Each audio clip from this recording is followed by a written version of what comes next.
Number त्या ठिकाणी देण्यात यावा अशी असणारी परिस्थिती आहे.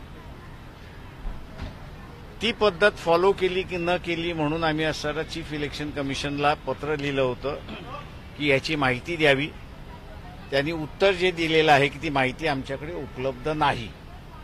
त्याच्यामुळे आता कोर्टाने त्यांच्याकडे ती माहिती उपलब्ध आहे का हे विचारायला सांगितलेलं आहे. आणि नसेल तर मग त्या मतदारांचं जे आहे 6 नंतरचं झालं की न झालं हा त्याच्यातला असणारा इश्यू आहे. आम्ही कोर्टाला असं म्हणतोय की हे मतदान मग झालेलं नाही, त्यावरती कोर्टाने योग्य तो निर्णय घ्यावा. तुम्ही जो मुद्दा मांडलेला आहे की जवळपास 75-76 लाख मतदान हे 6 नंतर झालेलं आहे. हो, इलेक्शन कमिशनचेच फिगर्स आहेत ते.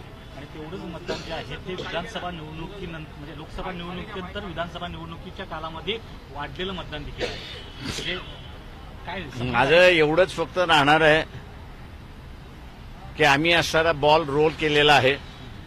उरलेल्या सगळ्या राजकीय पक्षांनी असणारं याच्यामध्ये जोडलं आणि जनतेने सुद्धा ह्याच्यामध्ये असणारा जर सहभाग घेतला तर इलेक्शन कमिशनला जी खरी माहिती इलेक्शन कमिशनकडे आहे ती त्यांनी कोर्टापुढे मांडावी अशी माझी अपेक्षा आहे. एकीकडे इलेक्शन कमिशन वारंवार दावा करतोय की निवडणुका पारदर्शक पार पडल्या, कोणत्याही प्रकारची फेरफार करण्यात आली नाही.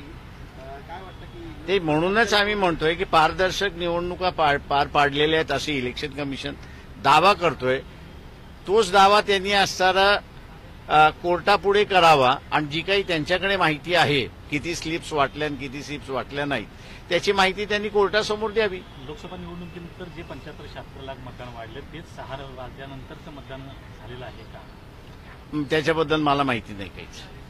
हिंदी में बता दीजिए सुनवाई थी सर, क्या कहेंगे पूरा क्या हुआ? इलेक्शन कमीशन ने महाराष्ट्र के इलेक्शन होने के बाद एक बयान दिया था कि 6 बजे के बाद का जो वोटिंग है वो कम से कम 76 लाख जो है वोटिंग हो चुका है, 76 लाख वोटिंग हो चुका है, ऐसी उन्होंने जानकारी दी थी.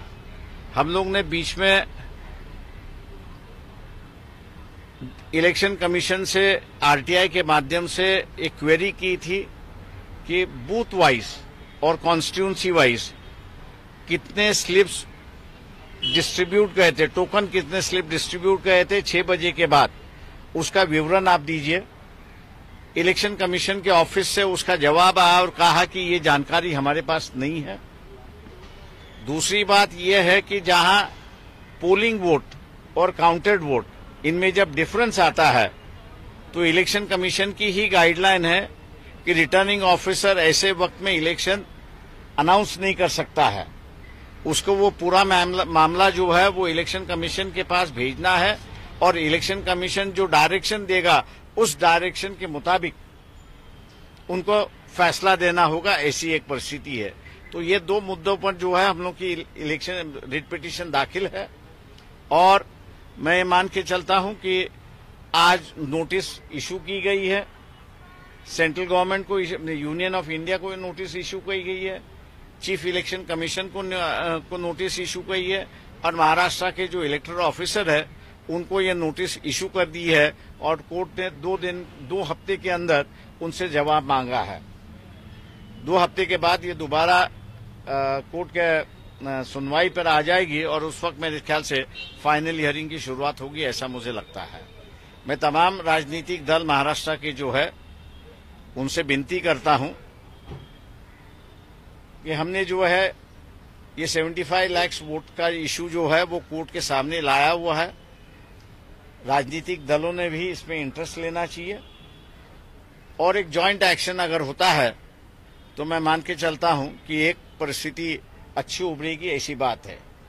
इलेक्शन कमीशन हमेशा कहता है कि हमने पारदर्शक तरीके से इलेक्शन किया है.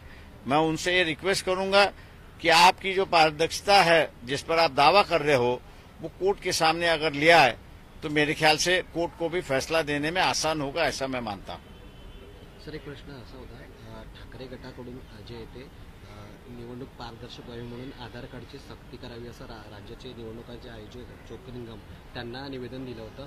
काय वाटतं काय त्यामुळे ते मला वाटतं हा मुद्दा आम्ही असताना घेऊ, डायव्हर्शन काही करत नाही. थँक्यू.